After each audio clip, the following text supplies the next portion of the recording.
前面撞到坑洞就有一个扣扣的声音，蛮明显的。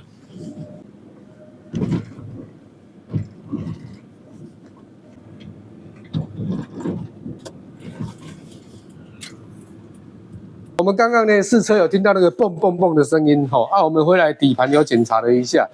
引擎盖打开来一看，这个送分题，你来看，这个避震器上座它这里已经裂开了，歪掉，这个橡皮跑出来的，这个橡皮，这个上座换掉，轴承换掉，应该就可以搞定了。